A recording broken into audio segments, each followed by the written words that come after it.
নারায়ণগঞ্জের ৭ খুন, নদীর নিচে লুকানো বিভীষিকা। কল্পনা করুন, একটি দেশে এমন একটি বাহিনী আছে যাদের কাজ মানুষকে রক্ষা করা, কিন্তু সেই বাহিনীর কিছু সদস্যই একদিন টাকার বিনিময়ে ৭টি নিরীহ মানুষকে হত্যা করে নদীতে ভাসিয়ে দিল। আর গোটা দেশ স্তম্ভিত হয়ে দেখল রাষ্ট্রের বন্দুক কিভাবে কোনো একজন ক্ষমতাশালী মানুষের ব্যক্তিগত অস্ত্রে পরিণত হতে পারে। এটা গল্প নয়, এটা ২০১৪ সালের বাংলাদেশের বাস্তব ঘটনা। আসসালামু আলাইকুম সুপ্রিয় দর্শক শ্রোতাবৃন্দ। এই ভিডিওটি কোনো ব্যক্তি, প্রতিষ্ঠান কিংবা সমাজের কাউকে ছোট বা হেয় করার উদ্দেশ্যে তৈরি করা হয়নি। ঘটনার সাথে সংশ্লিষ্ট বিভিন্ন তথ্য ও বাস্তব পরিস্থিতিকে দর্শকদের সামনে সহজভাবে তুলে ধরার জন্য আর্টিফিশিয়াল ভিজুয়াল এবং ডকুমেন্টারি স্টাইল উপস্থাপনার মাধ্যমে এই ভিডিওটি নির্মাণ করা হয়েছে। আমাদের উদ্দেশ্য শুধুমাত্র সচেতনতা তৈরি করা এবং বাস্তব ঘটনার একটি চিত্র আপনাদের সামনে তুলে ধরা। ধন্যবাদ আমাদের সাথে থাকার জন্য।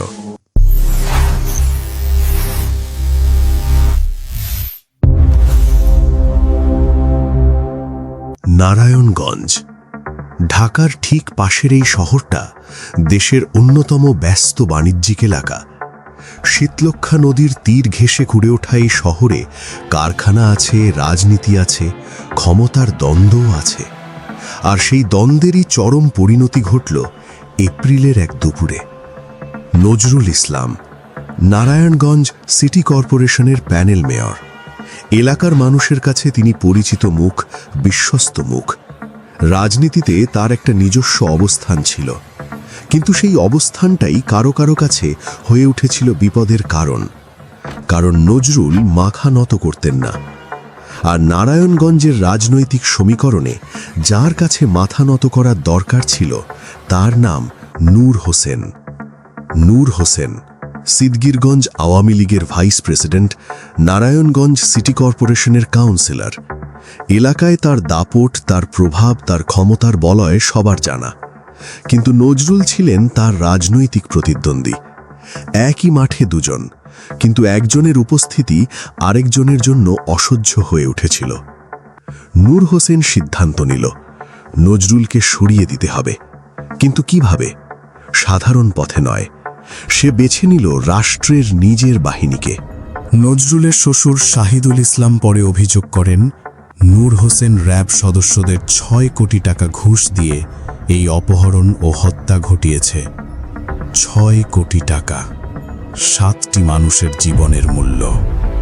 এপ্রিল ২৭, ২০১৪ দুপুরবেলা নজরুল ইসলাম তার ৪ সহযোগী ও গাড়ি চালককে নিয়ে আদালত এলাকা থেকে রওনা দিলেন ঢাকার দিকে।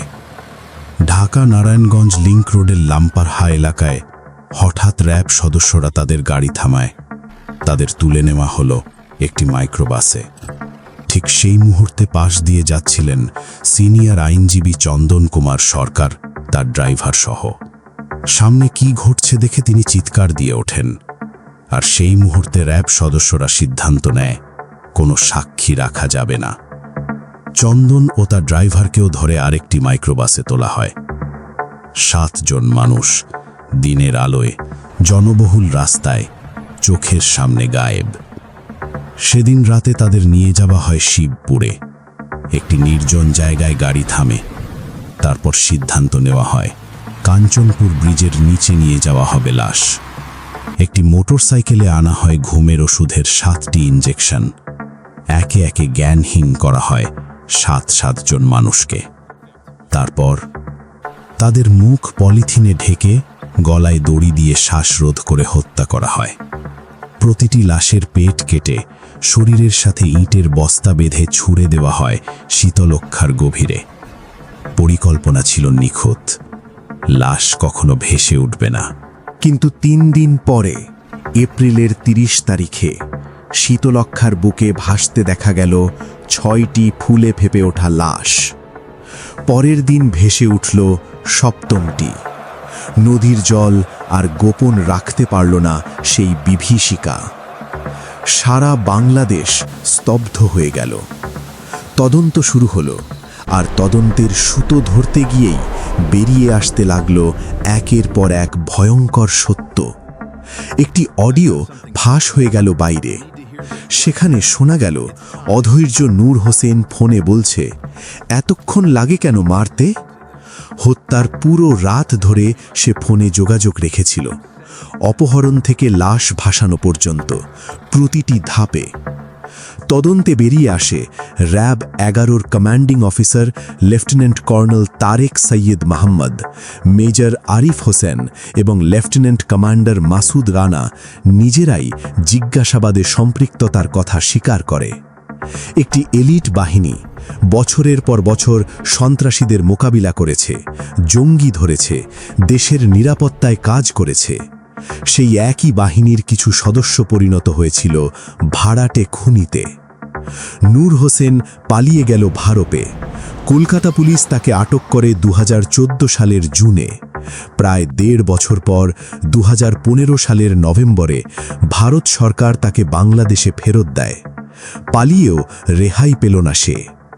2017 সালে নারায়ণগঞ্জ আদালত 26 জনকে মৃত্যুদণ্ড দেয়।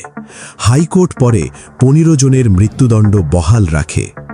কাগজে কলমে বিচার হলো, ন্যায় প্রতিষ্ঠিত হওয়ার কথা। কিন্তু গল্পটা সেখানে শেষ হয়নি। এই মামলার প্রভাব ছড়িয়ে পড়েছিল বাংলাদেশের সীমানা ছাড়িয়ে।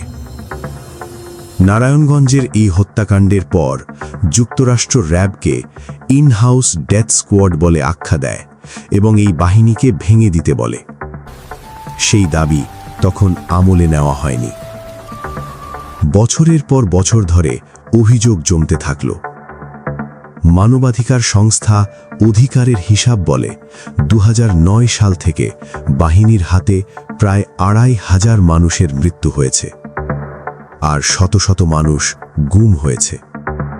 অবশেষে 2021 সালের ডিসেম্বরে যুক্তরাষ্ট্র ম্যাগনেটস্কি আইনে র্যাব এবং তার 7 কর্মকর্তার বিরুদ্ধে নিষেধাজ্ঞা জারি করে।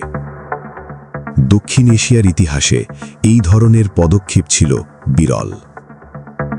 আর এদিকে নিহত চালক জাহাঙ্গীর আলমের মেয়ে রোজা বাবার মৃত্যুর 1 মাস পরে জন্ম নিয়েছিল। সে এখন 12 বছরের। বাবার মুখ কোনোদিন দেখেনি সে। তার মা শামসুন নাহার বলেন, আমার মেয়ে কাঁদে যখন দেখে অন্যরা বাবার সাথে আছে। আমি জানি না কবে দেখব খুনিদের শাস্তি। মামলার রায়ের বিরুদ্ধে আপিল এখনও সুপ্রিম কোর্টের আপিল বিভাগে ঝুলছে। শুনানিই শুরু হয়নি। যাদের বাবা, স্বামী, সন্তান সেদিন শীতলক্ষায় ডুবে গিয়েছিল, তারা আজও অপেক্ষা করছেন বিচারের জন্য, একটু শান্তির জন্য। এই ঘটনা শুধু 7টি হত্যার গল্প নয়, এটা সেই প্রশ্নের গল্প যে প্রশ্নটা আজও উত্তর চায়। যখন রাষ্ট্রের নিজের বাহিনী টাকার বিনিময়ে মানুষ মারে, যখন ক্ষমতার ছায়ায় বিচার ঘুমিয়ে থাকে, তখন সাধারণ মানুষের আশ্রয় কোথায়? শীতলক্ষার জলে সেদিন লাশ ভেসে উঠেছিল, কিন্তু এই প্রশ্নটা, এটা এখনও তলিয়েই আছে। সাবস্ক্রাইব করুন ক্রাইম নিউজ অনলাইন, কারণ এই প্রশ্নের উত্তর খোঁজা থামানো যাবে না।